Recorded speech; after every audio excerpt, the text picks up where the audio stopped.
வணக்கம் மாணவர்களே. நம்ம 10ஆம் வகுப்பு பொதுத் தேர்வுல நம்ம குடுத்திருக்க அந்த விடுமுறை நாள் 8 நாள்ல எப்படி பாஸ் ஆகுறதுங்கறத பத்தின வீடியோ போட்டுட்டு இருக்கோம். அதுல பார்ட் 1, பார்ட் 2 நம்ம அப்லோட் பண்ணிட்டோம். இப்ப பார்ட் 3 அதாவது அதுல என்ன இது சாப்டர் 1ல இருந்து சாப்டர் 4 வரைக்கும் நம்ம சொல்லியிருக்கோம். இப்ப பார்ட் 3ல என்னன்னா சாப்டர் 5 பத்தி பார்க்க இருக்கோம். இந்த வீடியோவோட நோக்கமே என்னன்னா தேர்ச்சி பெறுவது மட்டும் இல்லாம 50ல இருந்து 60 மார்க்க நோக்கி தான் நம்ம செல்ல போறோம். ரைட்? ஆகா, உனக்கு பர்ற பாயிண்ட் மேல பாயிண்ட் கிடைக்குது. ஆமாண்டா. வாங்க வீடியோக்குள்ள போவோமா?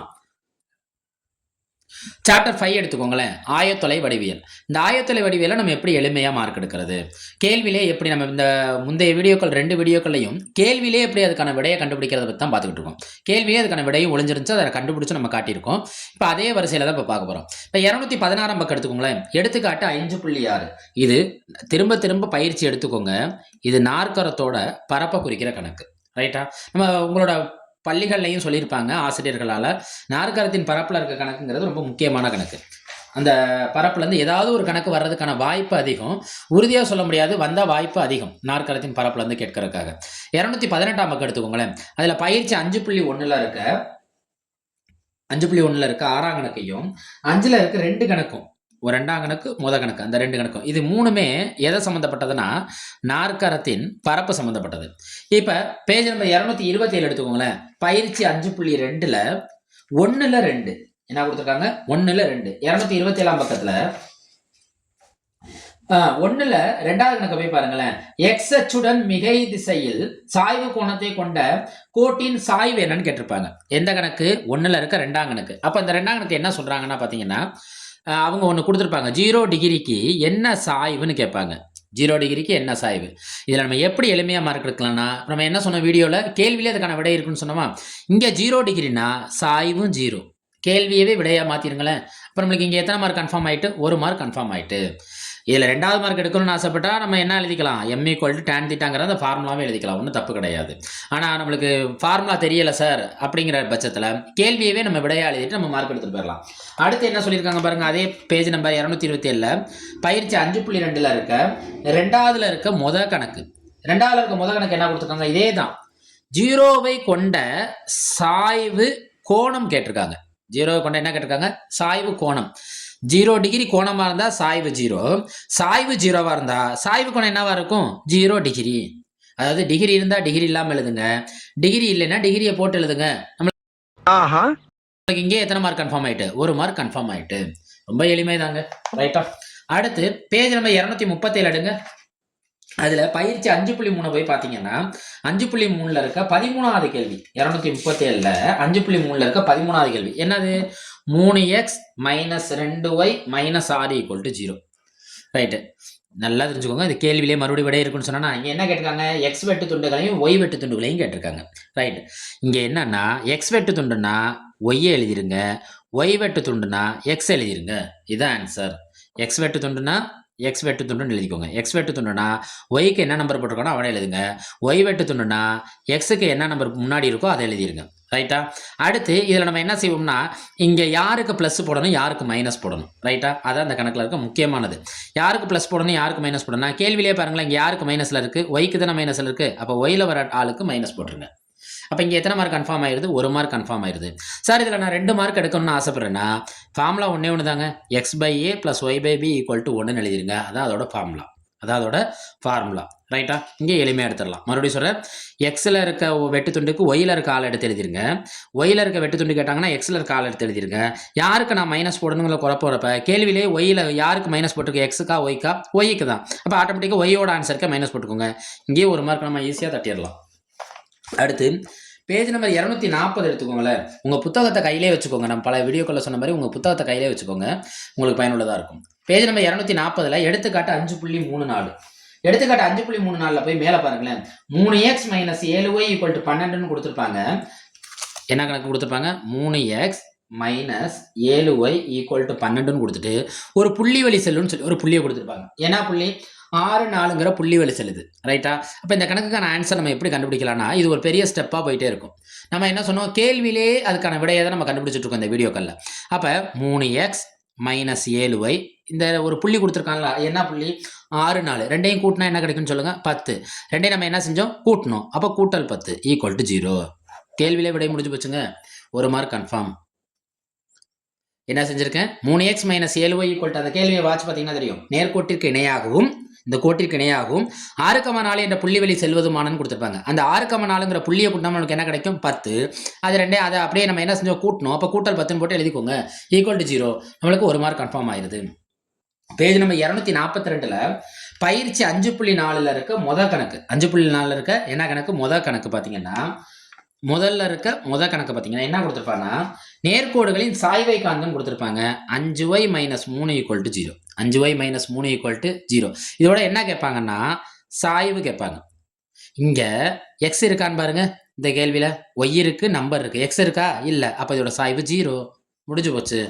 ஏன் சார் எக்ஸ் இல்லாம எக்ஸ் இல்லைன்னா 0ன்னு சொன்னீங்க சாய்வோட ஃபார்முலானா y equal to m x plus c x யாருக்கு பக்கம் எம் யாருக்கு பக்கத்தில் இருக்கா எக்ஸுக்கு பக்கத்தில் தானே இருக்காங்க எக்ஸே இல்லைங்கிறப்ப அங்கே யாரும் இருக்க மாட்டாங்க சாய்வும் இருக்க மாட்டாங்க அப்போ இந்த கேள்வியை பார்த்துட்டு கேள்வியில் எக்ஸ் இல்லைன்னா இல்லாத ஒரு எண்ணுக்கு நம்ம என்ன சொல்லுவோம் 0ன்னு சொல்லுவோம் அதான் இதோட சாய்வாகவும் மாறிடும் இங்கே நம்மளுக்கு எத்தனை மார்க் கன்ஃபார்ம் ஆயிருது ஒரு மார்க் கன்ஃபார்ம் ஆயிருது இப்போ சார் எழுதுன இந்த ஃபார்முலா எழுதினா இன்னொரு மார்க் கன்ஃபார்ம் ஆகும் மொத்தம் 2 மார்க் தட்டிடலாம் ரைட்டா அடு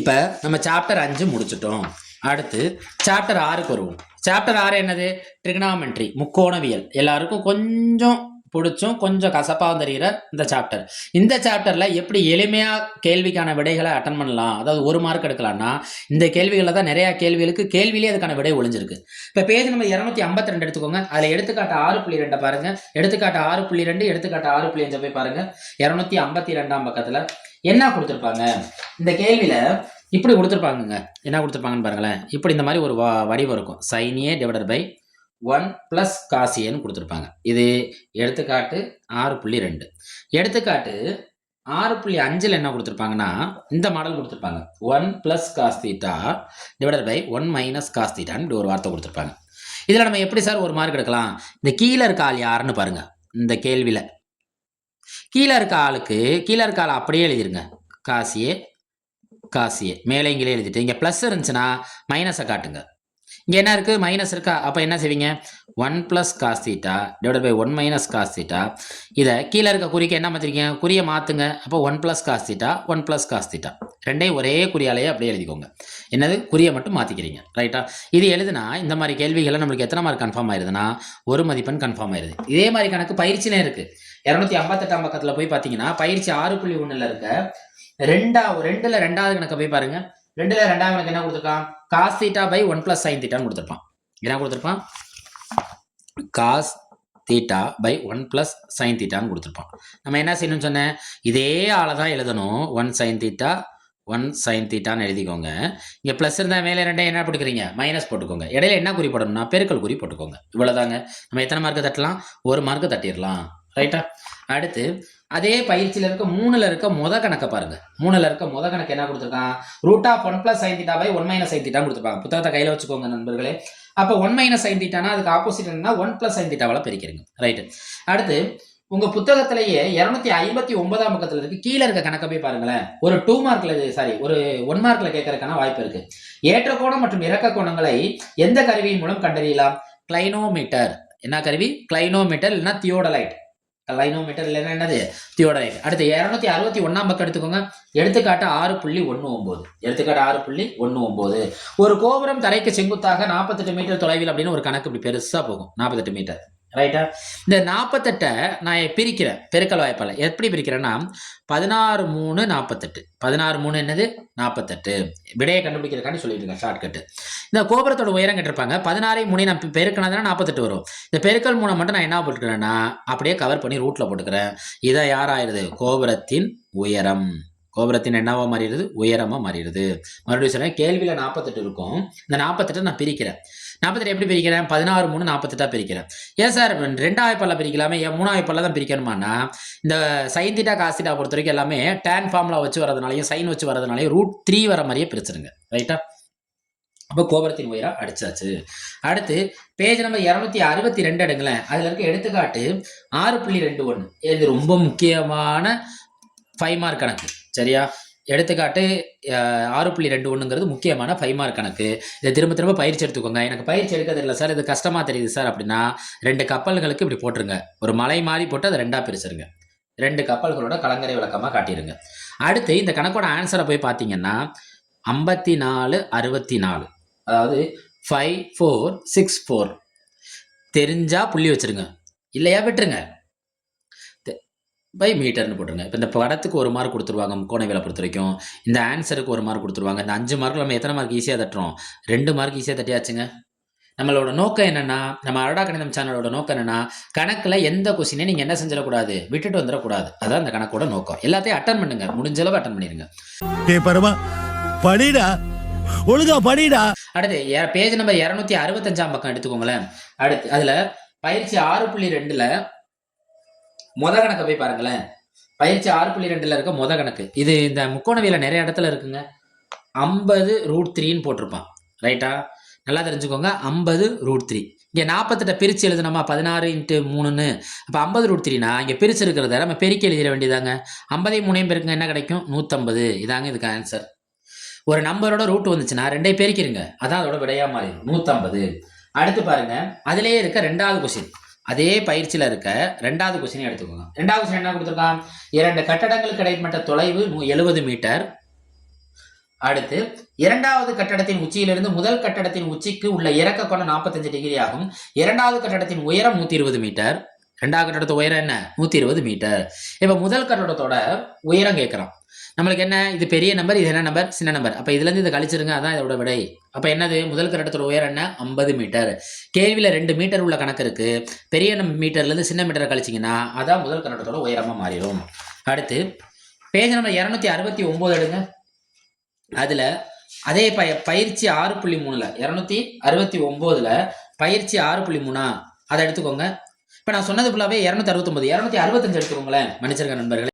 This is an unwanted statement irrelevant to the current situation. 265 எடுத்துக்கோங்க. 265ல் பயிற்சி 6.2ல் முத கணக்கை போய் பாருங்களேன். 10√3 மீட்டர்னு கொடுத்துருப்பான். எத்தனை √3 மீட்டர்? 10√3 மீட்டர்னு கொடுத்துருப்பான். இப்போ நான் என்ன சொன்னேன், இந்த கணக்குக்கு 50√3னா என்ன செய்ய சொன்னேன்? 50 பெருக்க சொன்னேன்னா, இப்போ 10√3னா யாரையும் பெருக்குவீங்க? 10 பெருக்குங்க. அப்போ விடை என்ன கிடைக்கும்?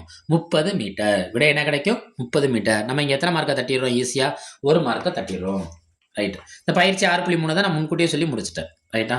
அடுத்து பாருங்க நண்பர்களே, மென்சுரேஷன் அளவியல் சாப்டர் 7 பார்க்குறோம். நம்ம அடடா கணிதம் சேனலில் அடுத்து நம்ம என்ன பார்க்க போகிறோம்? 7. இதுலேயும் எப்படி கேள்வியிலே விடை இருக்குன்னு பார்ப்போம். நம்மளோட நோக்கமே அது தானே, கேள்வியிலே விடை இருக்கிறது நம்மளோட நோக்கம். இன்னொன்று, அனைத்து கணக்குகளையும் அட்டன் பண்ணி ஒரு மார்க்காவது உறுதி பண்ணணும். எல்லாத்தையும் விட்டுட்டு வரதை விட நம்ம என்ன செய்யலாம்? ஒரு மார்க்கை உறுதி பண்ணிடலாம். நம்மளோட பேஜ் நம்பர் 283 எடுங்க. 283 எடுத்துருங்க. கையில் புத்தகத்தை வச்சுக்கோங்க. 283 எடுங்க. அதில் எடுத்துக்காட்டு 7.6 போய் பாருங்க. என்ன கொடுத்துருக்கான்? 704 சதுர சென்டிமீட்டர் மொத்த புறப்பரப்பு கொண்ட ஒரு கூம்பின் ஆரம் 7 சென்டிமீட்டர் எனில் அதன் சாய் உயரம் கேட்கறான். ஆரம் 7ன்னு கொடுத்துட்டான், அதோட சாய் உயரம் கேட்கறான். இது கொஞ்சம் புரிஞ்சுக்கோங்க. ஆரம் 7 சென்டிமீட்டர், அந்த கணக்கில் சாய் உயரம். இந்த 7 பிரிங்க. எப்படி பிரிப்பீங்க? 7 எப்படி பிரிப்போம்? 2 5ன்னு பிரிக்கலாமா? நீங்கள் யாரும் வாதம் பண்ணிவிடாதீங்க 3 4ன்னு. நான் என்ன செய்கிறேன்னா 7 எப்படி பிரிக்கிறேன்? 2 5ன்னு பிரிக்கிறேன். 2 5 நான் வச்சுக்கோங்க. சாய் என்ன அர்த்தம்? 2 5. கேள்வியை பார்த்து விடையை அட்டன் பண்ணிட்டு போயிட்டு 1 மார்க்கை தட்டி விட்டுறலாங்க. ரைட்டா? அடுத்து பேஜ் நம்பர் 290 எடுத்துக்கோங்க. அதில் பயிற்சி 7.1ல் பயிற்சி 7.1ல் இருக்க 1ஆம் கணக்கை போய் பாருங்க. என்ன கொடுத்துருக்கான்? ஒரு உருளையின் ஆரம் கொடுத்துருக்கான். எவ்வளோ? உருளையின் ஆரம் உயரங்களின் விகிதம் 5:7. அதன் வளைபரப்பு எவ்வளவு கொடுத்துருக்கான்? 55,500ன்னு கொடுத்துட்டான். உருளையின் ஆரமும் உயரமும் கேட்டிருக்கான். ரைட்டா? விகிதம் என்ன கொடுத்துருக்கான்னா 5:7ன்னு கொடுத்துருக்கான். இந்த 5:7 கேள்வியில் என்ன கொடுத்துருக்கான்? 5500 கொடுத்துருக்கான். கேள்வியில் இருக்க நம்பர்லாம் என்ன? 5 5 2 0. இதில் இருக்க 2 0 விட்டுருங்க. 2 5 எடுத்துக்கோங்க. இந்த 2 5ஐயும் இந்த 5:7ன்னு போட்டிருக்கானா, 2 5ஓட இந்த 2 5ஐயும் இந்த 2 பேருக்கும் பெருக்கிருங்க. கேள்வியில் இருக்க 5500 இருக்க 0 விட்டுருங்க. இதில் 2 5 தெரியுதா உங்களுக்கு? இந்த 2 5ஐயும் இந்த 5:7ன்னு போட்டு வச்சுருக்காங்களா, அதில் இருக்க ஒவ்வொரு 5ஐயும் ஒவ்வொரு ஆளோட பெருக்குங்க. 5 25 அது முதல் ஆள், 7 5 35 அது 2வது ஆள். இதுதான் விடை. புரியுதா? நம்ம எப்படின்னா எளிமையா 1 மார்க்லேருந்து 1.5 மார்க் அல்லது 2 மார்க் எடுக்கிறதுக்கான வழிகள். அடுத்து அதே பயிற்சியில் இருக்க 6வது கணக்கு போய் பாருங்க. ஒரு சிறுமி தனது பிறந்தநாளை கொண்டாட கூம்பு வடிவ தொப்பிகளை தயாரிக்கிறார். கூம்பு வடிவ தொப்பிகளை தயாரிக்கிறான்னு போட்டிருப்பாங்க. ரைட்டா? அந்த கூம்பு வடிவ தொப்பிகளோட எண்ணிக்கை இது மட்டும் கொஞ்சம் பயிற்சி எடுத்து மனப்பாடம் பண்ணிடுங்க. கூம்பு வடிவ தொப்பிகள்ல இருக்க ஒரே கணக்கு இது மட்டும்தான். கூம்பு வடிவ தொப்பிகள்னா எவ்வளோனா 28 தொப்பிகள். என்ன சார் மனப்பாடம் பண்ண சொல்றீங்க? நாங்கள் எவ்வளோ தான் மனப்பாடம் பண்ணுறது? கூம்பு வடிவம்னு இருந்துச்சுனாலே அது பிப்ரவரி மாதம்னு வச்சுக்கோங்க. பிப்ரவரி மாதத்துக்கு மொத்தம் எத்தனை நாட்கள்? 28 நாட்கள். அப்போ கூம்பு வடிவ தொப்பிகள் தயாரிக்கப்படும் மாதம் பிப்ரவரி மாதம். பிப்ரவரி மாதத்தில் எத்தனை தொப்பிகள் தான் தயாரிக்க முடியும்? 28 தொப்பிகள் தயாரிக்க முடியும். அடுத்து அதே பயிற்சியில் இருக்க 8வது கணக்கு போய் பாருங்களேன். 8வது கணக்கு என்ன கொடுத்துருக்கான்? ஒரு கோளத்தின் ஆரம் 25%. இது அடிக்கடி கேட்குற 2 மார்க்குங்க. கோளத்தின் ஆரம் 25% அதிகரிக்கும் எனில் புறப்பரப்பு சதவீதம். இந்த 25 அப்படியே வச்சுக்கோங்க, ஆனால் புள்ளி வச்சு எழுதிக்கோங்க. 25 அப்படியே வச்சு என்ன செஞ்சுக்கோங்க? புள்ளி வச்சு எழுதிக்கோங்க. இந்த 25 2 அஞ்சா ஒரு அஞ்சா போட்டுட்டு இதுக்கு அடுத்த ஆள் என்ன? 6. இதை நான் வச்சுக்கோங்க. அப்போ எவ்வளவு சதவீதம்? 56.25%. 2 அஞ்சை போடணும், ஒரு 5, அதுக்கு அடுத்த ஆள் யாரு? 6. 56.25% புறப்பரப்போட சதவீதம். அடுத்து எடுத்துக்காட்டு 7.15 போய் பாருங்க. பக்கத்திலே இருக்கும் எடுத்துக்காட்டு 1. இது முழுமையாவே நம்ம என்ன செய்யலாம்னா 2 மதிப்பெண் தட்டலாம். எடுத்துக்காட்டு 7.15 கணக்கை போய் பார்த்தோம்னா முழுமையா நம்ம எத்தனை மார்க் தட்டலாம்னா 2 மார்க் தட்டலாம். எப்படி? அவன் கொடுத்துருக்க கேள்வியிலே இதுக்கு ஆன்சர் இருக்கு. உயரம்னு ஒன்று கொடுத்துருப்பான் 2 மீட்டர், அடிப்பரப்புன்னு ஒன்று கொடுத்துருப்பான். அடிப்பரப்பு எவ்வளோ கொடுத்துருக்கான்? 250 சதுர மீட்டர்னு கொடுத்துருப்பான். அவன் கேட்டிருக்கிறது என்னன்னா கன அளவு கேட்பான். கன அளவு நம்மளுக்கு ஃபார்முலாவே தேவையில்லைங்க. இங்கே என்ன இருக்கு? உயரம். இங்கே என்ன இருக்கு? அடிப்பரப்பு. 2ஐயும் பெருக்கி காட்டுங்க. இதான் ஃபார்முலா. இதுக்கு 1 மார்க் தட்டிட்டோம். 2ஆம் மார்க் எப்படி தட்டுறோம்? உயரம் என்ன? 2. அடிப்பரப்பு என்ன? 250. 250 எவ்வளோ? நம்ம வடிவேல் சொல்லுவாங்கல்ல, 250 எவ்வளோ? 500. அப்போ இதுலேயும் நம்ம என்ன செஞ்சிட்டோம்? 1 மார்க் தட்டுறோம். டோட்டலாக அந்த கணக்குக்கு என்ன ஆச்சு? 2 மார்க்கை தட்டுறோம். இதுவும் கேள்வியிலே விட இருக்கு. கேள்வியை கண்டு பயப்படாதீங்க, கணித பரீட்சையை கண்டு பயப்படாதீங்க. ரைட்? ஓ, நீ அப்படி வரியா? கணிதம் மாதிரி ஒரு எளிமையான பாடமே கிடையாது. உங்களோட மார்க் எழுதிட்டு வந்து இதுதான் என் மார்க்னு உறுதியாக சொல்றதுக்கு தகுந்த ஒரு பாடமும் கணித பாடம் தான். அடுத்து பேஜ் நம்பர் 293 எடுத்துக்கோங்க. 293ல எடுத்துக்காட்டு 7.19 பாருங்க. என்ன கொடுத்துருக்கான்னு போய் பாருங்க. எடுத்துக்காட்டு 7.19. இது அடிக்கடி நீங்க பரீட்சையில கூட அட்டன் பண்ணிருப்பீங்க. கூம்போட கன அளவு. நான் ரன்னிங் ஹேண்ட்ல எழுதுறேன்னு நடத்தப்படாதீங்க. நீங்க உங்க கையில புக் வச்சுக்கோங்க. 11088. இதுல என்ன கேட்டிருப்பானா ஆரம் கேட்டிருப்பான். என்ன கேட்டிருப்பான்? ஆரம். இங்க உங்களுக்கு எத்தனை ஒண்ணுங்க தெரியுது? 2 1. அதாங்க விடை. 2 8ன்னு போய் சொல்லிடக்கூடாது. ஃபர்ஸ்ட்னாலே 1 தானே. இதுல எத்தனை 1 தெரியுது? 2 1 தெரியுது. அதான் இதோட விடை. இங்கே நம்மளுக்கு எத்தனை மார்க் உறுதியாயிருது? 1 மார்க் உறுதியாயிருது. அடுத்து அதே பேஜ் நம்பர் 293ல கீழே இருக்க எடுத்துக்காட்டு கணக்கு போய் பாருங்க. எடுத்துக்காட்டு 7.20. இரு கூம்புகளுடைய கன அளவுகளின் விகிதம் 2:3. அதோட 2ஆம் கூம்பின் உயரம் முதல் கூம்பின் உயரத்தை போல் 2 மடங்கு எனில் அவற்றின் ஆரங்களின் விகிதம் காண்க. 2 மடங்குன்னு சொல்லிட்டாங்க. 2 மடங்குன்னு வைக்கிறப்ப நம்ம 2 அப்படியே வச்சுக்கோங்க. நான் இந்த பழைய கணக்குலாம் 3 எழுதக்கூடாதுன்னு சொன்னேன். இந்த 16 3 48 என்ன சொன்னேன்? √3 எழுத சொன்னேன். இந்த 3ஐயும் நீங்க √3 போட்டு எழுதி ஆன்சரை முடிச்சுக்கோங்க. கேள்வியில் 2 மடங்குன்னு சொல்லிட்டான். இந்த 2ம் இந்த 2ம் 1 ஒத்து போயிடும். ஆனால் 3க்கு எந்த கண்டிஷனும் கொடுக்கல. அந்த 3 நான் என்ன 3க்குள்ள கொண்டு போயிட்டேன்? ஒரு அரெஸ்ட் பண்ணிட்டேன். √3ன்னு. அப்போ இதில் நம்ம எத்தனை மார்க் தட்டலாம்? 1 மார்க் தட்டலாம். இது கீழே இருக்க எடுத்துக்காட்டு கணக்கு. அடுத்து பேஜ் நம்பர் 297 போங்களேன். அதில் இருக்க எடுத்துக்காட்டு 7.23. இது நம்மளுக்கு முக்கியமான கணக்கு. நம்ம பள்ளிகளிலே திரும்ப திரும்ப சொல்லியிருப்பாங்க. தனித்தேர்வுகளும் அடிக்கடி போட்டு பார்த்துருப்பீங்க. என்ன கணக்குனா இடைக்கண்டத்தின் கன அளவு. இந்த தேர்வுகளில் இடைக்கண்டம்னு சொல்லலாம், இல்லைன்னா பாலியின் கன அளவுன்னு சொல்லலாம், இல்லைன்னா டம்ளரின் கன அளவுன்னு சொல்லலாம். இந்த வீடியோ முழுசா பாருங்க. இடையிடையே நிறைய டிப்ஸ் வரும், பயன்படுத்திக்கோங்க.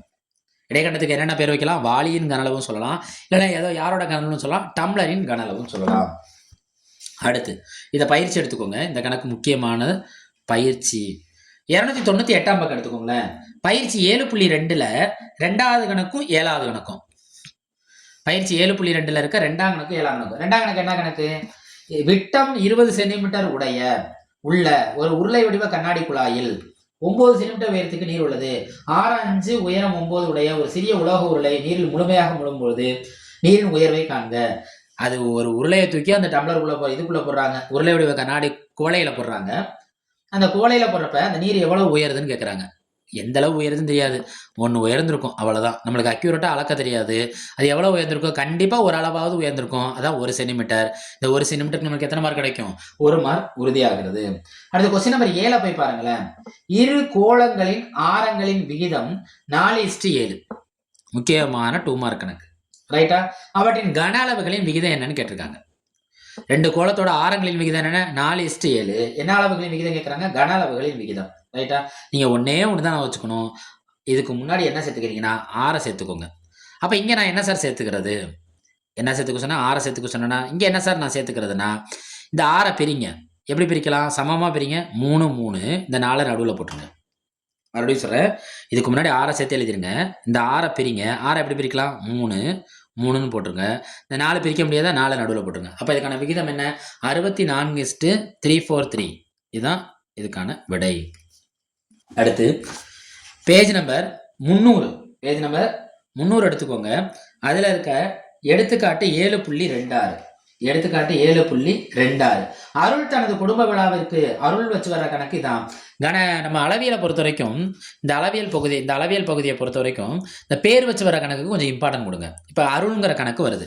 இந்த அருள்ங்கிற கணக்கு என்ன சொல்லுதுன்னு பார்ப்போமா. எடுத்துக்காட்டு 7.26ல அருள் தனது குடும்ப விழாவுக்கு 150 நபர்கள் தங்குவதற்கு ஒரு கூடாரம் அமைக்கிறார். கூடாரத்தின் அடிப்பகுதி உருளை வடிவிலும் மேற்பகுதி கூம்பு வடிவிலும் உள்ளது. ஒருவர் தங்குவதற்கு 4 சதுர மீட்டர் அடிப்பகுதி பரப்பு உள்ளது, ரைட்டா? இதுல இருந்து கேட்கறாங்க, கேள்வி கேட்க போறாங்க, ரைட்? நம்ம ஃபர்ஸ்ட் இந்த அருள் கணக்குல கூடாரத்துல எத்தனை பேர் தங்குறாங்க, 150 நபர்கள் தங்குறாங்க. எத்தனை சென்டிமீட்டர் பரப்பு இருக்கு, 4. ஃபர்ஸ்ட் இதை பெருக்கி இதுக்கு 1 மார்க் எடுத்துக்கோங்க. 4 150 பேருக்குன்னா என்ன கிடைக்கும், 2 150 300. அப்ப 4 150 எவ்வளவு கிடைக்கும், 600. பெருக்கி எழுதிக்கோங்க. கேள்வியில் என்ன கேட்குறான்னா, அப்போ இது ரெண்டுக்கும் இதுக்கு 1 மார்க் இதுக்கு 1 மார்க், மொத்தம் 2 மார்க் உறுதியாயிருது. கேள்வியில் ஒன்னே ஒன்று தான் கேட்குறான், கூம்பின் உயரம் கேட்குறாங்க. இந்த பெருக்கினது பிறகு உங்கள் கண்ணுக்கு தெரிகிற நம்பர் என்ன, 6. அதுதாங்க இதுக்கு ஆன்சரு. அப்போ நம்மளுக்கு என்ன தெரிஞ்சிருக்கணும், அந்த 150 நபர்கள் தங்குறாங்க, அதில் அடிப்பகுதி பரப்பு எவ்வளோ, 4. இது ரெண்டையும் பெருக்கிற மாதிரி காட்டிட்டு பெருக்கி எழுதிருங்க. பெருக்கி எழுதுனதுல உங்களுக்கு 0 இல்லாமல் என்ன நம்பர் கண்ணுக்கு தெரியுது, 6. அதான் கூம்போட உயரம். அதான் யாரோட உயரம், கூம்போட உயரம். அப்போ இதில் 1 மார்க். மொத்தம் நம்மளுக்கு இங்கே எத்தனை மார்க், இந்த கணக்கில் 5 மார்க்கில் உறுதியாயிருது, 3 மார்க் உறுதியாயிருதுங்க. அடுத்து பேஜ் நம்பர் 302 எடுத்துக்கோங்க. 302ல பயிற்சி 7.3 எடுத்துக்கோங்க. எடுத்துட்டீங்களா? பயிற்சி 7.3ல இருக்க 2ஆம் கணக்கு பாருங்க. இந்த கொஞ்ச நேரத்துக்கு முன்னாடி நான் என்ன சொன்னேன், நேம் வச்சு வர கணக்கை பாருங்கன்னு. இது வந்து யாரு, அருள். இப்போ நம்ம இதுக்கு முன்னாடி பார்த்த வீடியோவில் இருக்கிறது என்ன, அருள். இப்போ நம்ம யாரை பார்க்க போறோம்னா நாதன். யாரு, நாதன். நாதன் என்ற பொறியியல் மாணவர் ஒரு உருளையில் இருபுறமும் கூம்புகள், எத்தனை புறமும் கூம்புகள், இருபுறமும் கூம்புகள்னு சொல்லியிருக்காங்க, ரைட்டா? நல்லா தெரிஞ்சுக்கோங்க. கேள்வியிலே இதுக்கான விடை இருக்கு. இருபுறம் கூம்புகள், இருபுறம் கூம்புகள் இருக்கும். இதுல கடைசியில பாத்தீங்கன்னா விட்டம் 3, கூம்போட விட்டம் 3, உயரம் 2ன்னு இருக்கும். இந்த 3 2 பேருக்குங்களா என்ன கிடைக்குது, 6. 3 2 பேருக்குனா என்ன கிடைக்குது, 6. இருபுறம்னு சொன்னதுனால 2 6 போட்டுக்கோங்க. இருபுறம்னு சொன்னதுனால என்ன போட்டுக்கிறீங்க, 2 6. மறுபடியும் சொல்றேன், நாதன் வச்சு வர்றது, நேம் வச்சு வர கணக்கு. இருபுறம் கூம்பு இருக்காம், அதோட விட்டம் 3, உயரம் 2ன்னு கொடுத்துருக்காங்க. அப்ப 2 பேருக்கு 2 6, ஒரு 6 போட்டேன். திரும்ப போய் நான் கேள்வியை திரும்ப படிக்கிறப்ப எனக்கு எத்தனை புறம் இருக்கு, 2 புறம் இருக்கு. அப்ப நான் எத்தனை 6 போட்டுக்கிறேன், 2 6 போட்டுக்கிறேன். இங்க 1 மதிப்பெண் நம்மளுக்கு என்ன ஆயிருது, உறுதியாயிருது. அடுத்து அதே பேஜ் நம்பர்லயே 3ஆம் கணக்கு போய் பாருங்க. உயரம் 2.4 சென்டிமீட்டர். அதுதாங்க இந்த கேள்வியில் இருக்க ட்ரிக்ஸே. உயரம் 2.4 சென்டிமீட்டர் இருக்கு. அடுத்து இருக்க எதையுமே கவனிக்காதீங்க. அங்க கேள்வி என்ன, திண்மத்தின் கன அளவு. திண்மத்தின் கன அளவு என்னன்னு கேட்குறான். கேள்வியில் என்ன இருக்கு, 2.4 இருக்கா, அந்த 2.4 அப்படியே எழுதிருங்க. 2 4. அப்போ ரெட்டைப்படை நம்பரில் அடுத்து என்ன வரும், 6. இதுதாங்க அதோட ஆன்சரு. பாருங்க, கேள்வியிலே விடை முடிஞ்சு போச்சா. என்னது, உயரம் 2.4ன்னு கொடுத்துருக்கானா, திண்மத்தோட கன அளவு கேட்டிருக்கானா. நான் என்ன செஞ்சேன், 2.4 அப்படியே 2.4ன்னு எழுதிட்டேன். நான் எங்கேருந்து 6 கொண்டு வந்தேன்னா, நான் சொல்லி பார்க்க இரட்டை எண்களை 2 4 6 கணக்கு முடிச்சுக்கிட்டேன். அடுத்து கொஸ்டின் நம்பர் 7 பாருங்களேன். கொஸ்டின் நம்பர் 7க்கு ஒரே ஒரு ஃபார்முலா தெரிஞ்சு வச்சுக்கோங்க. கோலத்தை பொறுத்த வரைக்கும் பரப்பு ஒரே பரப்பு தான், 4πr². வலைபரப்புனால அதுதான், மொத்த பரப்புனால அதுதான், புறப்பரப்புனால அதுதான், எல்லாத்துக்கும் இந்த ஒரு ஃபார்முலா தான். அந்த கேள்வியில் 7வது கேள்வியை படித்து பார்த்தீங்கன்னா மொத்தம் 3 கேள்வி கேட்டிருப்பாங்க. முதல் கேள்வி கோளத்தின் புறப்பரப்பு 4πr². படிச்சிட்டிங்களா, எழுதிட்டீங்களா? 2வது உருளையின் வலைபரப்பு, அதுவும் 4πr² தாங்க. இந்த கணக்கு எவ்வளோ எளிமையாக இருக்கு பாருங்க. 3வது 2 பரப்புகளை பெறப்பட்ட விகிதம், இதுவும் இதுக்கும் என்ன விகிதம் இருக்குது? 2 ஒரே மாதிரி இருக்கா? அப்போ இதோட ஆன்சர் என்ன? 1:1. திரும்ப சொல்கிறேன், இந்த ஒரே ஃபார்முலா மட்டும் கண்ணை மூடி மனப்பாடம் பண்ணிடுங்க. எப்படி சார் கண்ணை மூடி மனப்பாடம் பண்ணுறது? படித்தா தானே சார், கண்ணு திறந்தா தானே படிக்க முடியும்னு கேட்டுறாதீங்க. மனசுக்குள்ளே மனப்பாடம் பண்ணிகிட்டே இருங்க. கோளத்தின் பரப்பு, வலைபரப்புனாலும் சரி, புறப்பரப்புனாலும் சரி, மொத்த பரப்புனாலும் சரி, 4πr². இந்த கணக்கோட வடிவம் கொடுத்து கேட்டிருப்பாங்க. ஃபர்ஸ்ட் இதுக்கும் 4πr² தான். உருளையின் வலைபரப்பு அங்கே 4πr² மாறிடும். ரெண்டுத்துக்கான விகிதம் 2 ஒரே மாதிரி இருக்கு. அப்போ 1:1. அடுத்து எடுத்துக்காட்டு 7.29ம் 7.31 பார்த்துக்கோங்க. இதில் என்னன்னா, நம்ம இந்த கேள்வியை தான் மனப்பாடம் பண்ணணும். ஃபர்ஸ்ட் கேள்வியில் என்ன கொடுத்துருக்காங்க பாருங்களேன், பந்துகளின் எண்ணிக்கை. என்ன அதோட எண்ணிக்கை? பந்துகளின் எண்ணிக்கைன்னு கேட்டிருப்பான். அடுத்த எடுத்துக்காட்டில், அதாவது எடுத்துக்காட்டு 7.31ல் என்ன கேட்டிருப்பான்னா, கூம்புகளின் எண்ணிக்கை. இந்த கூம்புகளின் எண்ணிக்கைக்கு கூட நம்ம பிரச்சனை இல்லைங்க. எடுத்துக்காட்டு 7.31 போய் பாருங்களேன் புக்கில். 7.31, அதாவது பேஜ் நம்பர் 303 இருக்கு கீழே. அதில் கூம்போட உயரம் 9ன்னு கொடுத்துருப்பான், ஆரம் 3ன்னு கொடுத்துருப்பான். இங்கே கூம்பை பற்றி தானே கேட்குறான். அப்போ இது ரெண்டே கூட்டுங்க, என்ன கிடைக்கும்? 9 3 கூட்டினா என்ன கிடைக்கும்? 12 சென்டிமீட்டர். அப்போ கூம்புகளின் எண்ணிக்கை அடிச்சாச்சு. இதுக்கு நம்மளுக்கு 1 மார்க் உறுதியாயிருச்சு. பந்துகளின் எண்ணிக்கைன்னு எடுத்துக்காட்டு 7.29 இருக்கு. அங்கே போய் பாருங்க, 16 சென்டிமீட்டர் ஆரம் உள்ள ஒரு உலோக பந்து உருக்கப்பட்டு 2 சென்டிமீட்டர் ஆரம் உள்ள சிறு பந்துகள் ஆக்கப்பட்டால் எத்தனை பந்துகள் கிடைக்கும்? எத்தனை பந்துகள் கிடைக்கும்? 16 சென்டிமீட்டர்ல இருந்து 2 சென்டிமீட்டரை மாத்துறாங்க. இதை என்ன செஞ்சீங்கன்னா 512, பந்துனாலே 512, பந்து 512, பந்து 512 எப்படியா மாப்பாடம் பண்ணிருங்க. ரைட்டா? அடுத்து பேஜ் நம்பர் 305 எடுத்துக்கோங்க. எடுத்துட்டீங்களா? பயிற்சி 7.4 இருக்க 8ஆம் கணக்கு போய் பாருங்க. பயிற்சி 7.4 இருக்க 8ஆம் கணக்கு பாருங்க. ஒரு அரைக்கோள வடிவ கிண்ணத்தின் விளிம்பு வரையில் பழச்சாறு நிரம்பியுள்ளது. விளிம்பு வரையில் என்ன இருக்கான்? பழச்சாறு நிரம்பியுள்ளதுன்னு கொடுத்துருப்பான். அங்க கேள்வியில பாருங்களேன், 50% உயரத்தை விட அதிக ஆரம் கொண்டன்னு கொடுத்துருப்பான். கேள்வியில 50% கொடுத்துருப்பான். விடை என்னன்னா நிரம்பியுள்ளதுங்கிறது அதிகம். அப்போ 50ஓட இன்னொரு 50 கூட்டினா எத்தனை சதவீதம்? 100% எழுதுனா நம்மளுக்கு 1 மார்க் உறுதியாயிருது. சார் இந்த கணக்கு நான் போட்டு பார்க்கல, இந்த கணக்கு வந்துருச்சு அப்படின்னு பயப்பட தேவையில்லை. எந்த ஒரு கணக்கையுமே கண்டு பயப்பட தேவையில்லை. அதில் எப்படி ஏதாவது 1 மார்க் 2 மார்க் எடுக்கிறத பற்றி தான் நம்ம யோசிக்கணும். விட என்ன ஆயிடுது? 100%. இப்போ நம்மளுக்கு எந்த சாப்டர் முடிஞ்சிருச்சு? அளவியல் முடிஞ்சிருச்சு. அடுத்து புள்ளியியலும் நிகழ்த்தகவும் கடைசி சாப்டர் வந்துட்டோங்க. இன்னமும் என்ன சார் நீங்கள் ஜாமெண்ட்ரியை சொல்லலை, கிராஃபை சொல்லலைன்னு நினைப்பீங்க. இந்த வீடியோவில் இறுதியில் அதையும் நம்ம எப்படி அட்டன் பண்ணுறதுன்னு சொல்கிறேன். சரி, ஸ்டாட்டிஸ்டிக்ஸ் பார்ப்போமா? புள்ளியியலும் நிகழ்த்தவும் பார்ப்போமா? பேஜ் நம்பர் 312 எடுத்துக்கோங்க. அதில் இருக்க எடுத்துக்காட்டை போய் பாருங்கள். 8.1, 8.2, 8.3, 312ஆம் பக்கத்தில் இந்த 3 கணக்குமே பார்த்தாலே என்னன்னா ஒன்றுமே இல்லைங்க, வீச்சு தான். என்னது? வீச்சு. வீச்சுனா என்ன? வீச்சுன்னு கத்துறது தான். அப்போ கத்துறதுங்கிறது என்னது? சின்ன சவுண்ட்லேருந்து பெரிய சவுண்டுக்கு போகும். வித்தியாசங்கிறப்ப என்ன செய்யணும்? பெரிய நம்பர்லேருந்து சின்ன நம்பரை கழிக்கணும். அப்போ R = L - S எழுதிருங்க. இன்னொன்று கேட்டாலும் கேட்கலாம், இந்த ஃபார்முலாவையும் சேர்த்து எழுதிருங்க. நம்மளுக்கு ஃபார்முலாவுக்கு 1 மார்க் இங்கே என்ன ஆகுது? உறுதியாகுது. முடிஞ்சால் பெரிய நம்பர்லேருந்து சின்ன நம்பர் என்ன செஞ்சுருங்க? கழிச்சும் காட்டிடுங்க.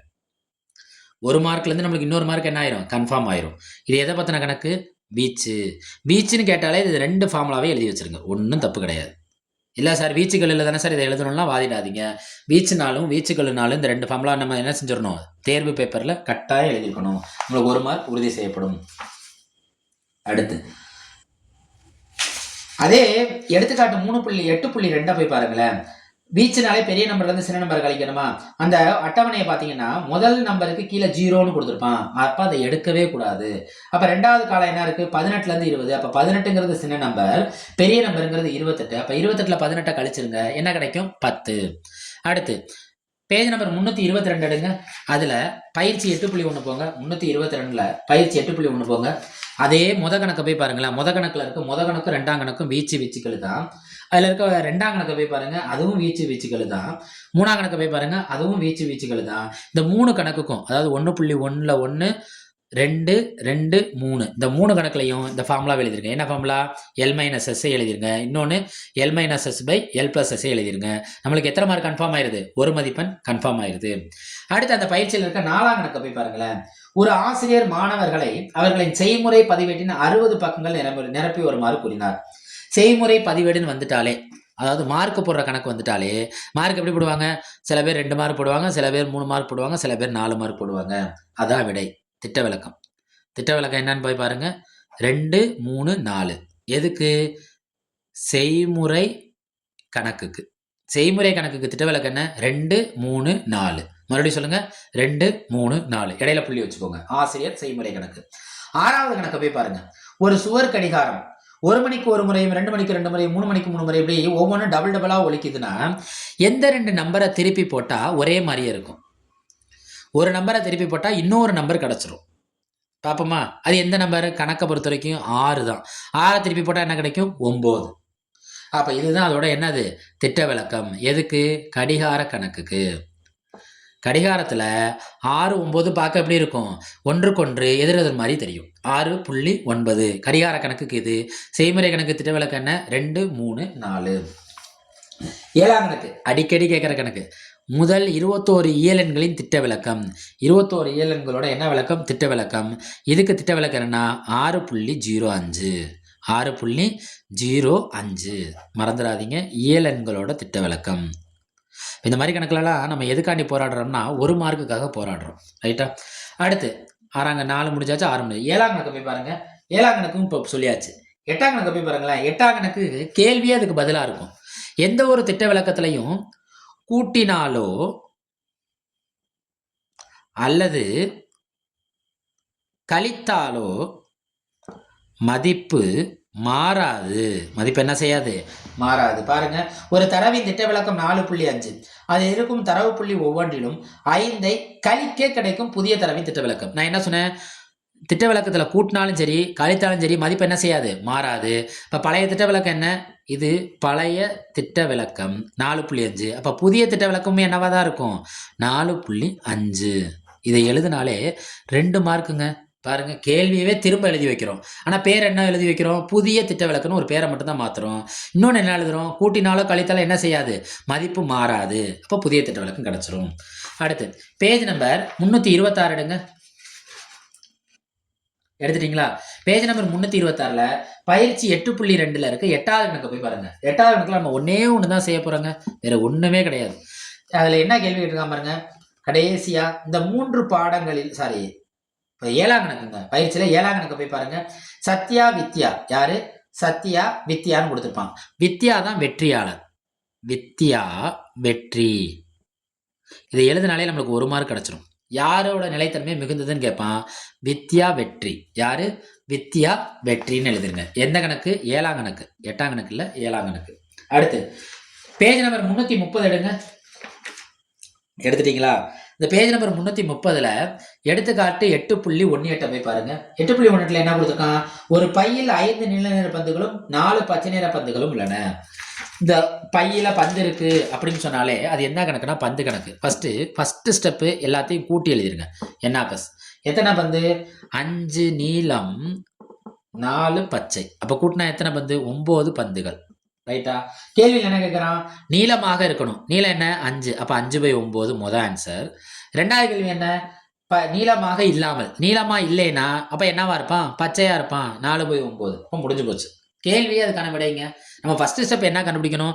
மொத்த பந்தை கூட்டணும். கலரா பந்து இருந்தாலும் மொத்த பந்தை கூட்டி கீழே போட்டுக்கிட்டு கேட்கிற கேள்வியில நீளம்னு சொல்லிட்டானா நீளத்தை எழுதணும். நீளம் இல்லைன்னு சொல்லிட்டானா ஆட்டோமேட்டிக்கா யாரை போய் நம்ம எழுதணும்? பச்சையை போய் எழுதிடணும். ரைட்டா? இந்த கணக்கு முடிஞ்சிருச்சு. அதுக்கு கீழே பாருங்களேன். எடுத்துக்காட்டு 8.19. 2 பகடைகள் உருட்டப்படுகின்றன. எத்தனை பகடைகள்? 2 பகடைனா 2 பகடைக்கு என்னென்ன வரும்? இது எழுதுவோம்ல. S = 1 1 1 2. இப்படியே என்ன செய்றீங்க? எது வரைக்கும் எழுதுறீங்க? 6 6 வரைக்கும் எழுதிட்டு என்ன எழுதுறீங்க? N = 6 × 6 36 எழுதுங்க. 6 × 6 36 எழுதுங்க. அடுத்து பேஜ் நம்பர் 330ல எடுத்துக்காட்டு 8.20 போய் பாருங்க. 2 நாணயங்கள் ஒன்றாக சுண்டப்படுகின்றன. 2 நாணயங்களிலும் வெவ்வேறு முகங்கள் கிடைப்பதற்கான நிகழ்த்தகவு. 2 நாணயம், இதெல்லாம் கொஞ்சம் பயிற்சி எடுத்துக்கோங்க. 2 நாணயம்னா யார் யார் வருவான்னு பாருங்க. ஹச்சு ஹச்சு, ஹச்சு டி, அவ்வளோதாங்க. 2 ஹெட்டு, ஒரு ஹெட்டு, ஒரு டைல். இது அப்படியே ஹச்சு இருக்க இடமெல்லாம் டீயா மாற்றுங்க, டீ இருக்க இடத்துல ஹச்சா மாற்றுங்க. அப்போ எத்தனை பேர் கிடப்பா? NF = 4. நம்மளுக்கு ஆன்சர் கிடச்சிரும். அடுத்து பேஜ் நம்பர் 332 எடுங்களேன். எடுத்துட்டீங்களா? அதுல மேல இருக்க கணக்கை போய் பாருங்க. எடுத்துக்காட்டு 8.21. ஒரு நெட்டாண்டில் 53 சனிக்கிழமைகள். நெட்டாண்டுனா என்ன, சாதாரண ஆண்டுனா என்ன? நெட்டாண்டுனா ஒண்ணுமே கிடையாதுங்க, லீப் இயர். லீப் இயர்ல ஒரு நாள் கூட இருக்கும். இந்த கிழமைன்னு சொல்லிட்டாலே கண்ணை முடிஞ்சு கீழே என்ன போட்டுருங்க, மொத்தம் நம்மளுக்கு தெரிஞ்ச கிழமை எத்தனை கிழமை தான்? 7 கிழமை. லீப் இயர் நார்மல் ஆண்டுல, அதே கீழே இருக்க சிந்தனைகளை போய் பாருங்களேன், சாதாரண ஆண்டில்னு கொடுத்துருப்பான். நார்மல் இயர், இது சாதாரண ஆண்டு. இது என்னது? நெட்டாண்டு. சாதாரண ஆண்டுனாலும் சரி, நெட்டாண்டுனாலும் சரி, கீழே எத்தனை கிழமை வந்துடும்? 7 வந்துடும். சாதாரண ஆண்டுனா ஒரு சனிக்கிழமை இருக்கும், நெட்டாண்டுனா 2 சனிக்கிழமை இருக்கும். இவ்வளவுதாங்க வித்தியாசம். இதை எழுதினாலே நம்மளுக்கு 1 மார்க்லேருந்து 2 மார்க் வரைக்கும் முழுமையாக கூட கிடைக்கும். சாதாரண நார்மலான ஒரு வாரத்துக்கு ஒரு சனிக்கிழமை தான். லீப் இயர்னாலும் ஒரு வாரத்துக்கு ஒரு சனிக்கிழமை தான் வரும். ஆனால் ஒரு நாள் எக்ஸ்ட்ரா இருக்கிறதுனால எத்தனாவது சனிக்கிழமை வரதுக்கு வாய்ப்பு இருக்கு? 2 சனிக்கிழமை வரதுக்கு வாய்ப்பு இருக்கு. நம்ம ஈஸியாக அடிச்சிடலாம். அடுத்து கீழே இருக்க கணக்கு பாருங்க. எடுத்துக்காட்டு 8.22. எடுத்துக்காட்டு 8.22 போய் பாருங்க. ஒரு பகடை உருட்டப்படும் போது ஒரு நாணயம் உருட்டப்படுகிறது. ஒரு பகடைனா 6 பேர், ஒரு நாணயம்னா 2 பேர். ஏன்னா என்ன யார் அந்த 2? Head, tile. ஒரு பகடைனா 6 விழுகும். என்னென்ன? தாயம் 2, 3, 4, 5, 6. இப்போ இது 2ஐயும் சேர்த்து தானே செய்கிறாங்க. அப்போ இது 2ஐயும் பெருக்குங்க. 6 × 2 = 12. இதுதான் என்னது? NF. இங்கே நம்ம எத்தனை மார்க் கன்ஃபார்ம் ஆயிருது? 1 மார்க் கன்ஃபார்ம் ஆயிருது. கேள்வியில் என்ன பாருங்க, ஒரு பகடை உருட்டப்படும் அதே நேரத்தில் ஒரு நாணயமும் சுண்டப்படுகிறது. பகடையில் ஒற்றைப்படை எண் கிடைப்பதற்கு, பகடையில் எத்தனை எண்ணா? ஒற்றைப்படை எண். ஒற்றைப்படை எண்ணா என்னன்னா 1, 3, 5. 1, 3, 5. ஒற்றைப்படை என்ன? 1, 3, 5. அப்ப எத்தனை பேர் வருவான்? 3 பேர் வரான். 3/12. ஒற்றை எண்ணை மட்டும் கணக்கில் எடுத்துக்கோங்க, நாணயத்தை மறந்துடுங்க. இப்போ 3 பேர் வருவான். நம்ம எத்தனை கண்டுபிடிச்சிருக்கோம்? 12 கண்டுபிடிச்சிருக்கோம். இதை அப்படியே போட்டாலும் சரி, இல்லை அடிச்சு போட்டாலும் சரி, எது செஞ்சாலும் நம்மளுக்கு மார்க் உண்டு. இங்கே 1 மார்க் தட்டுறோம், இங்கே 1 மார்க் தட்டுறோம். மொத்தமாக எத்தனை மார்க் தட்டிடுறோம்? 2 மார்க் தட்டிடுறோம். ரைட்டா? அடுத்து வீடியோட இறுதி கட்டத்தை நோக்கி வந்துட்டோம். ரைட்டு, வாங்க. இப்போ நம்ம என்ன, நம்மளோட ஜாமெண்ட்ரி இருக்குங்க. ஜாமெண்ட்ரியை பொறுத்த வரைக்கும் நீங்கள் எந்த ஜாமெண்ட்ரிக்கு முக்கியத்துவம் கொடுக்குறீங்கன்னா, ஜாமெண்ட்ரியை பொறுத்த வரைக்கும் நம்மளோட வடிவத்த முக்கோணங்கள் இருக்குங்க, வடிவத்த முக்கோணங்களுக்கு அதிக முக்கியத்துவம் கொடுங்க. ஜாமெண்ட்ரியை பொறுத்த வரைக்கும் வடிவத்த முக்கோணங்கள் வரைதல். அடுத்து தொடுகோடு வரைதல். இந்த தொடுகோடு வரைதல்ல நார்மலான தொடுகோடு இருக்கு, இன்னொன்று மாற்று வட்டத்துண்டு தேற்றத்தை பயன்படுத்தின்னு இருக்கும். இதெல்லாம் ரொம்ப எளிமைங்க. மாற்று வட்டத்துண்டு தேற்றத்தை பயன்படுத்தின்னு இருக்கும். இது கணக்குக்கு 2ஐயுமே அதிக நேரம் ப்ராக்டிஸ் எடுத்துக்கோங்க. நம்ம இங்கே எத்தனை மார்க் கன்ஃபார்ம் ஆயிடலாம்? 8 மார்க் உறுதிப்படுத்திடலாம். எந்த ஒரு ஜாமெண்ட்ரியும் பரீட்சை எழுதுறதுக்கு முன்னாடி ஃபர்ஸ்ட் அந்த பரீட்சையில் உதவி படத்தை வரைஞ்சிட்டு அப்புறம் கணக்குக்குள்ளே வாங்க. ரைட்டா? எந்த வடிவியல் ஜாமெண்ட்ரி வரைகிறப்பையும் எது தேவையில்லைன்னா, பப்ளிக்கில் எதை எதிர்பார்க்க மாட்டாங்கன்னா, செய்முறை தேவையில்லை. எது தேவையில்லை? செய்முறை தேவையில்லை. இந்த செய்முறை இல்லை, வரைமுறைன்னு சொல்லுவோம்ல, மன்னிச்சிருங்க, வரைமுறை தேவையில்லை. எப்படி வரைஞ்சேன், அளவுகோல் எடுத்தேன், அதெல்லாம் எதுவுமே தேவையில்லை. ரைட்டா? சரி, அப்போ முக்கோணங்கள் வரைதல் என்ன சார் செய்கிறது? முக்கோணங்கள் வரைதல் நல்லா பார்த்துக்கோங்க. முக்கோணங்கள் வரைதல் என்ன ஒரு குழப்பம் வரும்னா, ஒரு பதட்டத்தில் நடுக்கோடுனா என்ன செய்யணும், குத்துக்கோடுனா என்ன செய்யணும், கோண இருசமவெட்டினா என்ன செய்யணும் இருக்கு. இப்போ ஒரே ஒரு கேள்வியில் பார்த்தீங்கன்னா, நடுக்கோட்டி நீளம்னு கொடுத்துக்கிட்டு அங்கிட்டே வரப்ப அந்த கேள்வியோட இறுதியில் குத்துக்கோட்டி நீளம் என்னன்னு கேட்டிருப்பான். ஒரே கேள்வியில் 2 வார்த்தை வரப்ப நம்ம எதை கவனிக்கணும்னா, ஃபர்ஸ்ட் இருக்க ஆளை மட்டும்தான் கவனிக்கணும். கேள்வியோட முடிவை போய் பார்க்கக்கூடாது. கேள்வி இடையிலேயே என்ன வார்த்தை வருது? நடுக்கோடு. அப்போ இது நடுக்கோடு ஜாமெண்ட்ரி. இந்த குழப்பத்தை தவிர்க்கிறதுக்காக தான் நம்ம எதை மட்டும் ப்ராக்டிஸ் எடுத்துக்கலாம்? வடிவத்த முக்கோணங்கள் வரைதல், தொடுகோடு வரைதல் ப்ராக்டிஸ் எடுத்துக்கலாம். அடுத்து கிராஃப். கிராஃபு நம்ம உங்கள் ஸ்கூல்லலாம் ப்ராக்டிஸ் கொடுத்து வச்சுருப்பாங்க. கிராஃபை பொறுத்த வரைக்கும் மாறுபாடு கணக்கு. மாறுபாடுகளில் மொத்தம் எத்தனை கணக்கு இருக்குன்னா 10 கணக்கு இருக்குது. அது 2ஆக பிரிக்கலாம், நேர் எதிர். இதில் எத்தனை கணக்கு இருக்குன்னா 5, 5.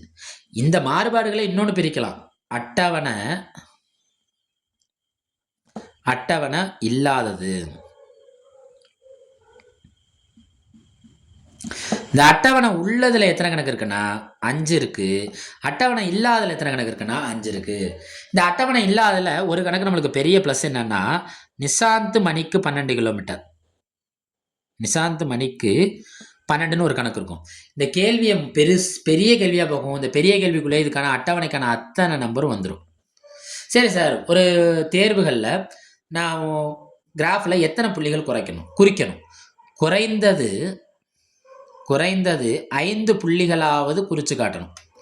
அப்புறம் அடுத்து என்ன சார் செய்யணும்? அதில் இருக்க மாறுபாட்டின் வகையை சொல்லணும். அடுத்து அந்த கேள்வியில் இடம்பெற்றிருக்க கேள்விக்கான விடை. இது எல்லாத்துக்கும் முத்தாய்ப்பா என்னன்னா அளவு திட்டம். சார் அளவு திட்டம் எனக்கு குழம்புதே, நான் என்ன செய்யறது?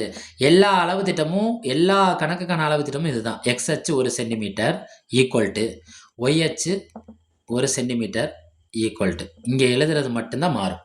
எக்ஸில் நீங்கள் 1 1 எடுத்தா 1 அலகு, ஒயில் 5 5 எடுத்தா 5 அலகு. ரைட்டா? அடுத்து அட்டவணை இல்லாததில் நிசாந்த் எழுதிட்டோமா? அடுத்து XY 24ன்னு இருக்கும். XY 24ன்னு ஒரு கணக்கு இருக்கும். இது எப்படி சொல்லலாம்? 1 24, 2 2ஆல் போகிறப்ப இதை பாதியாக்கிங்க 12, 3ஆல் போகிறப்ப 3 எப்போ 24 வரும்னு பொறுமையாக பாருங்கள். எப்போ 24 வரும்? 5 3 15, 6 3 18, 7 3 21, 8 3 24. இதை 3 மட்டும் போதுங்க. அதில் இந்த 2 உங்களுக்கு எளிமை தான். 1 24, 2ங்கிறப்ப அதை பாதியாக்கிடுங்க. இதை மட்டும் மனப்பாடம் பண்ணுங்க. இதை அப்படியே திருப்பி எழுதிருங்க, அவ்வளோதான். அப்போ நம்மளுக்கு 6 புள்ளி கிடச்சிடும். 8 3 12 2 24 1. இது முடிஞ்சிருச்சா? அடுத்து y = 1/2xன்னு இருக்கும். இந்த கேள்வியை நம்ம மாற்றி வாசிக்கணும். y = எக்ஸில் பாதி. எக்ஸில் என்னது? பாதின்னு மாற்றினா முடிஞ்சு போச்சு. அடுத்து துணிக்கடை 50%. அப்போ 50%னா நம்ம மேலே என்னென்ன எழுதுகிறோமோ சதவீதம் 50 ஆகுங்கிறப்ப அதெல்லாம் என்னவா மாறும்? இதுவும் பாதியாக மாறிடும். அப்போ இது ரெண்டும் ஒரே மாதிரியே தான் வரும். கடைசியாக பேருந்து மணிக்கு 50 கிலோமீட்டர். பேருந்தில் டயர் எங்கே இருக்கும்? கீழே இருக்கும். அப்போ கொடுத்துருக்க கேள்வியில் இருக்க 50 எங்கே வந்துடும்னா கீழே வந்துடும். 50 100 150 200 250. மேலே எப்படி எழுதணும்? மணிக்குன்னு சொல்கிறப்ப 60, 6 பெருக்கிங்க, 120 180 240 300 அப்படி பெருக்கிட்டு போயிடலாம்.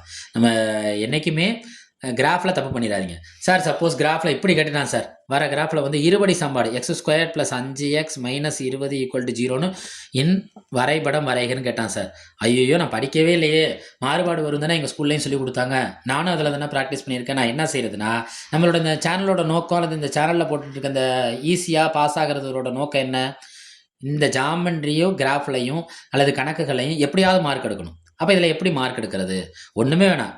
நீங்கள் இப்படி இந்த நம்ம 9th படிச்சிருப்போம்ல, 1 1 1 1 2 3 4, இதில் -1 -2 -3 -4, இதே மாதிரி 1 2 3 4, கீழே -1 -2 -3 -4 இந்த வரைஞ்சிருங்க. அப்புறம் அளவு திட்டத்தை போட்டுருங்க. கண்ணை மூடிட்டு இந்த 20 குறிச்சிருங்க. 0,20ன்னு குறிச்சிருங்க. எங்கே குறிச்சிக்கிறீங்க? 0,-20ன்னு எங்கள் ஒய்யில் குறிச்சிருங்க. நம்மளுக்கு இதில் கண்டிப்பாக எத்தனை மார்க்கு தட்டலாம்னா 4 மார்க்கு தட்டலாம். ரைட்டா? ஜாமெண்ட்ரி முடிஞ்சிருச்சா? அடுத்து இது 1 வேர்டுக்கு வாங்க.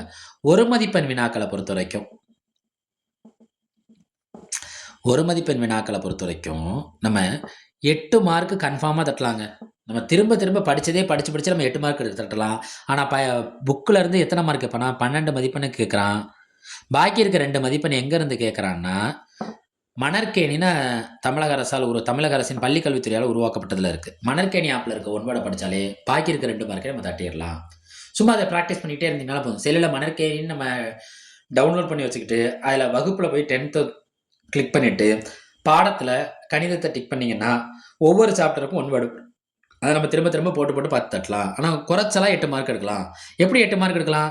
அந்த 1 வேர்டுக்கான விடையவே திரும்ப ஒரு 5 தடவை எழுதுங்க, ஒரே விடையை. இப்போ ஒரு கணக்குக்கு தொடுபுள்ளின்னு இருக்கும்.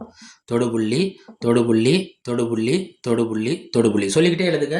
இந்த தொடுபுள்ளி உங்களுக்கு ஞாபகத்தில் வந்துடும். விடையை பார்த்தே எழுதுங்க 5 தடவை. ரைட்டா நண்பர்களே? வீடியோவோட இறுதி கட்டத்துக்கு வந்துட்டோம். நீங்கள் மேக்ஸை கஷ்டம் இல்லாமல் அட்டன் பண்ணுறதுக்கும் மேக்ஸில் எளிமையாக பாஸ் ஆகிறதுக்கு தான் இந்த வீடியோ கிரியேட் செய்யப்பட்டுள்ளது. இதில் முக்கியமான பொறுப்பு துறப்பு என்னென்னா, இந்த கேள்விகள் கேட்கப்படலாங்கிறது எதிர்பார்ப்பின் அடிப்படையில் தான். இன்ன வரைக்கும் அரசோட பொதுத் தேர்வு வினாக்கள் கான்ஃபிடென்ஷியலாக தான் இருக்கும். மந்தனத்தன்மை காக்கப்படும். அதாவது கேள்வித்தாள் யாருக்கு என்ன வருதுன்னு யாருக்குமே தெரியாது, யாராலையும் கண்டுபிடிக்கவும் முடியாது. அது பெரிய பெரிய விஷயம். அதனால் இந்த கேள்விகள் வந்தால் நீங்கள் வரணுங்கிறது தான் உங்களை மாதிரி எங்களோட நம்பிக்கை, ஆசிரியர்களோட நம்பிக்கை அதே தான். எந்த கேள்விகளுக்கான விடையையும் முடிஞ்சளவு அட்டன் பண்ணிடுங்க. எந்த கேள்வியும் தவிர்த்துறாதீங்க. பயப்படாமல் அட்டன் பண்ணுங்கள். மேக்ஸில் பாஸ் ஆகுங்க. அதிக மதிப்பெண் பெறவும் வாழ்த்துக்கள்.